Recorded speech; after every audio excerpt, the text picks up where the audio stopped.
We have a remarkable book about a remarkable life to talk about here. The Remarkable Life of Reed Pegram by Ethelene Whitmire.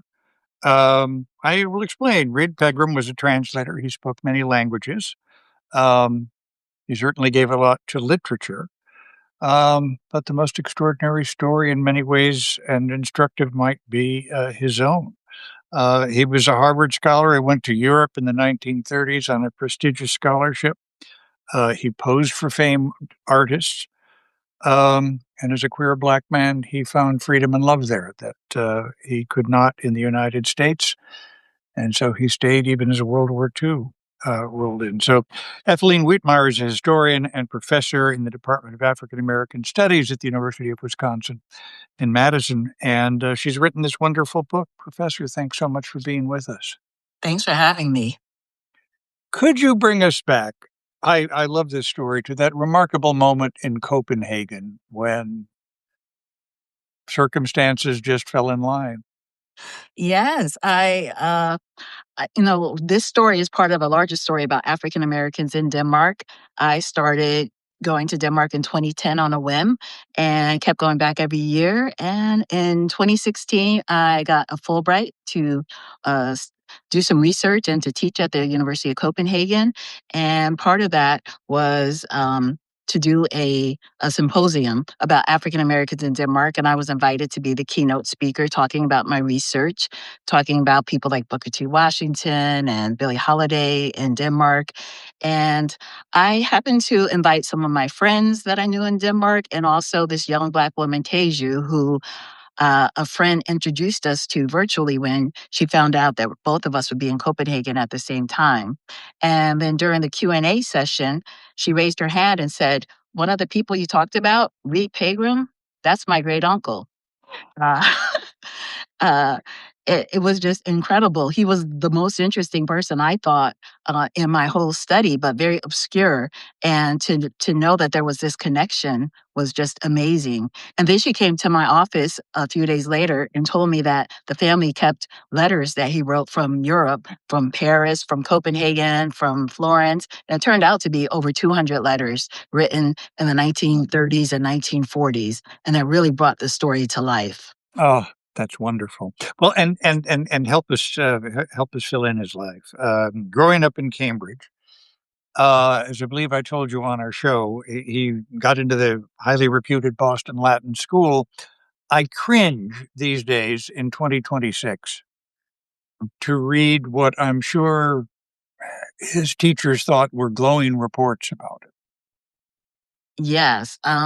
All his letters of recommendation, they mentioned how smart he was, very intellectual, but they never failed to mention that he was African American or using the language of the day, a Negro. Um, and so, that sometimes cancel out some of the things he was applying for or some of the opportunities because of his race. But again, they never failed to mention it at all. Yeah. You dedicate the book to Laura Reed, his grandmother, and a real heroine of this story. Help us get to know her a little bit. Yeah, she was just incredible. She was born just a few years after the end of slavery in 1868. She married and had a young daughter, and then her husband died, we're not sure why, shortly after the marriage. And so she took an extraordinary trip from Virginia on her own with her young daughter to Boston to start a new life, to have better opportunities for her child and eventually her grandchild, Reed Pegram. She worked as a janitor in a school system. And then she also cleaned houses for some very elite people in Boston and Dorchester area. And I figured that was the key to how Reed got into these spaces coming from such humble beginnings. And when I looked at his letters of references to Harvard, one of the people he cleaned for said, "She's been cleaning for my family for 30 years and my wife's family." And this was a guy, Frank L. Clapp, whose family came over not on the Mayflower, but probably on the second or third ship over. They came in the 1600s to the United States. And now the home she cleaned is Dorchester Historical Society. And so I'm able to go there and see where she lived and where this man observed Reed and saw how smart he was. And so I thought she was just incredible. She eventually was even able to buy her own home, and she had just a third grade education, but she was able to, push her grandson to these great heights. And she was always there for him, wasn't she? Very much so. I gave another talk recently. Someone said, "How did Reed support himself during the World War II, during his time in Europe?" And I said, primarily his grandmother. She also took in tenants, so that brought in some income, and she made sure that he was never without. And so there were numerous letters where he was asking for assistance and promising to pay back, hoping that some of his writing would take off and he would become a famous author. Yeah. He was a brilliant success at Harvard, and I don't want to read too much into this, but it's irresistible to point out that how do I put this? He had a crush on Leonard Bernstein, right? He did. And that was the key because when you do this research, you don't know the whole story. And Yeah. and so I knew he was in World War II and captured by the Nazis, but I wasn't sure why he didn't leave. And then I found out that he was a gay man, a very passionate man, fell in love hard for whoever he had a crush on. And first it was Leonard Bernstein, which was unrequited. And then while he was in Paris, he fell in love with this Danish man and he refused to leave him behind. And that is, well, it became his downfall. I'm going to read. Can I read a little bit of a poem that he wrote to Leonard Bernstein? Yes. Loving, and if it might be expressed simply without confusion, there will be no need for repetition. And repetition, nor is it the question of the body only, sometimes almost without the body, and expression is difficult. Just to see you has been enough, and to touch your hand is consummation. Oh my God. Um, Mm. what did he find in Paris Well, that he couldn't find in the United States? he found his passion. He was an intellectual. He studied French literature. He spoke French like a native, according to one of his professors. He He spoke everything like a native, right? He was a, Yeah, he knew German, he knew Latin, he knew a lot of different languages, even learned a little Danish, and he loved music, Debussy, however you say Mhm. it. But he let found me ask my French wife. No, that was Did you perfect. see? okay. Yes, that was perfect. Oh, awesome. Well, he wanted to become a gentleman, and he thought part of that, besides his education, was to live abroad. He found freedom to express himself in his sexuality. He also had letters of introduction to meet with other gay men, intellectuals across in Europe. He went to England. He went to Poland to see a friend. Went before school started at the Sorbonne, but he just felt that it was a place where you could listen to music, go to museums, go to the opera, and he just wanted to have that experience. He felt to be a proper gentleman, he had to go abroad. But there's a There's a question from Esther O'Brien. How tolerant was Denmark at the time to anyone who was different versus the United States? Well, I must say, even to this day, I've been there 20 times and I've taken students for study abroad, and most of them are Black women.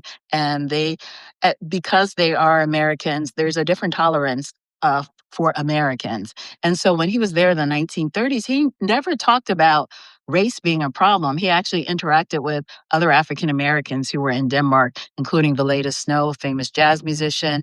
And there was Ola and Eddie, a husband and wife. Not sure if he knew them, but they lived near him and they were kind of caught in Denmark once World War II started, like Reed was, and they had to report to the police about their yeah. time there. And they reported on the same day, one day in January. So he had to have seen them. But he just talked about how um, he was hanging out with friends, and he actually went to a concert where the King and Queen of Denmark were there, and so he seemed to have a good time. He didn't talk about race problems in France or in Italy or in Denmark.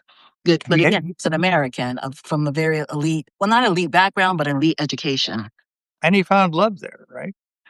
Yeah, at the end of his time in Paris, one of his friends introduced him to Arna, an artist from Denmark, and he fell hard. They were only hanging out for a short time, and then he followed Arna to Denmark, and then World War II started. and they were kind of stuck there. Ships weren't sailing because of, submarines were bombing ships going across the ocean. And so for several months, they stayed at Denmark, and then they decided to go to Italy and hope that Arna could come back to America with Reed, but that wasn't possible. And they ended up in Italy for 5 years. And yeah. Well, yeah, tell us about those 5 years. I will add parenthetically, as I believe you point out at the end of the book, in a decent world, they would have been married and both could have come back. Right. And so, even though Arna couldn't, leave and come to the United States, Reed could, but he decided to stay. And eventually, Italy switched sides, then America joined the war. And then that's when things became more harrowing. And they were both put into these concentration camps. And well, I don't know if I want to give away the whole story. No, but don't give away the whole story. I No, will. no, no, no. Well, People have but to, yeah, they spent a long. He's literally spent almost the whole World War II in Europe, and he spent the whole World War II in Europe. He was there for 7 years.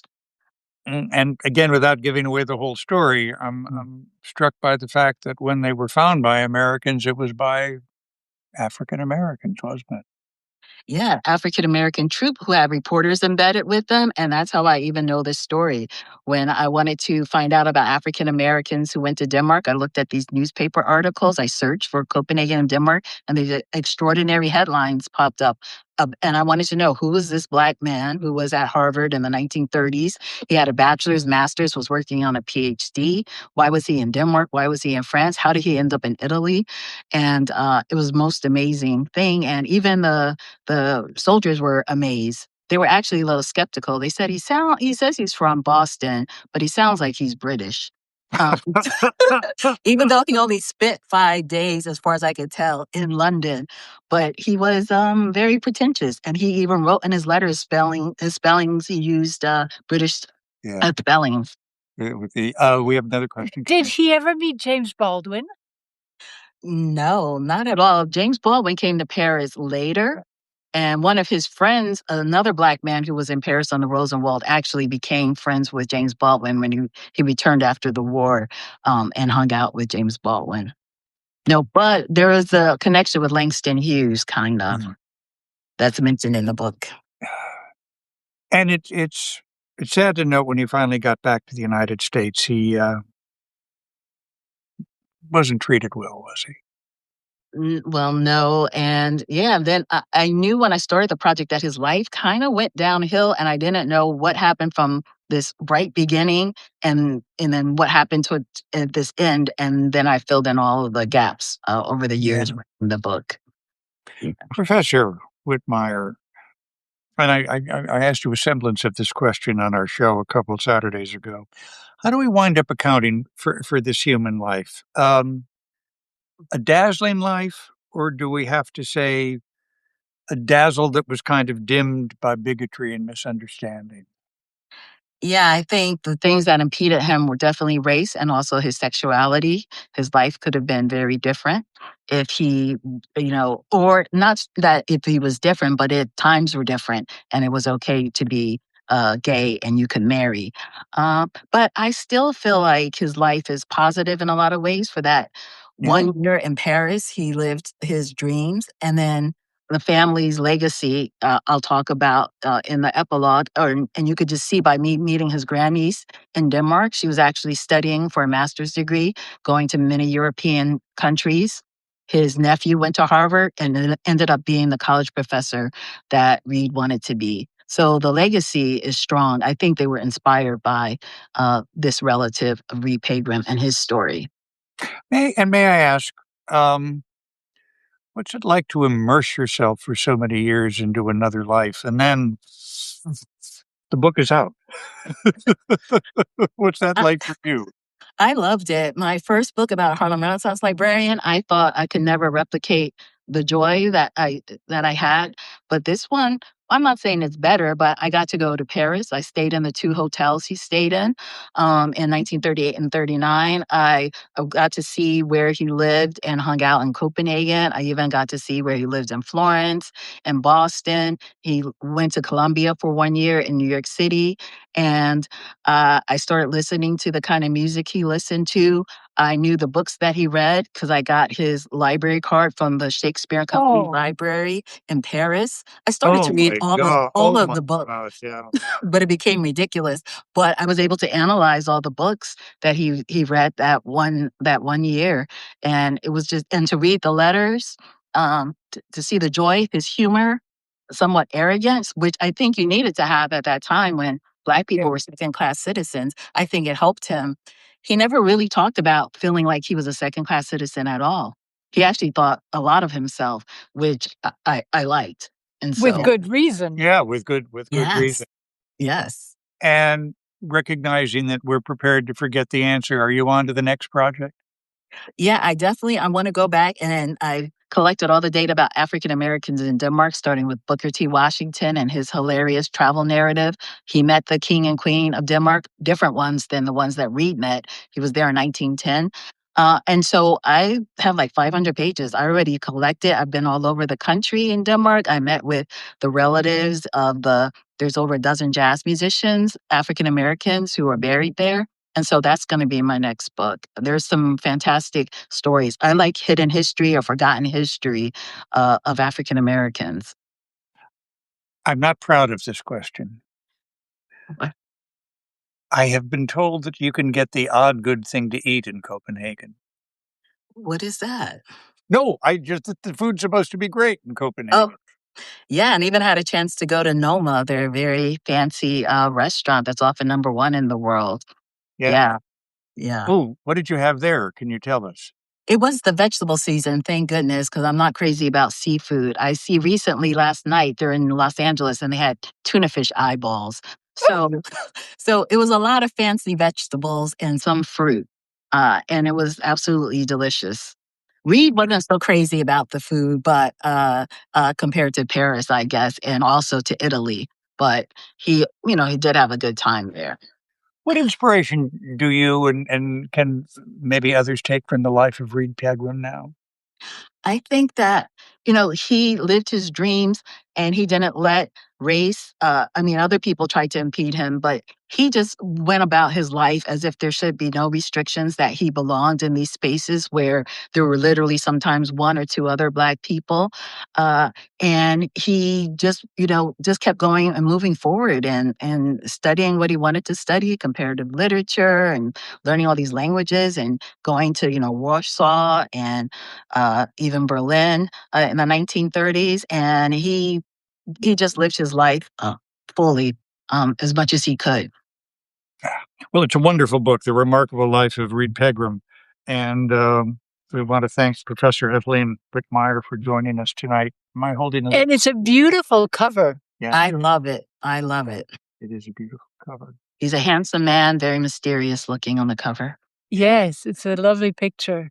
Very much. Yes. So thanks very much, everybody, for joining us in our open book tonight. Tomorrow is Emily Naiman's, yes. President's Day. Oh, tomorrow's President's Day. President's Day, so we'll have a reading. Tuesday, our friend Emily Naiman's, I have her book upstairs, former editor of the Paris Review, has a new novel called Clutch, and will be joining us as I join her. Here is, when is Wednesday. Wednesday, we have Kevin Sack and his wonderful book, Mother Emanuel, about the famous church.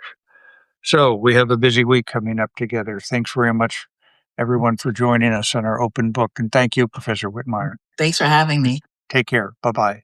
Bye.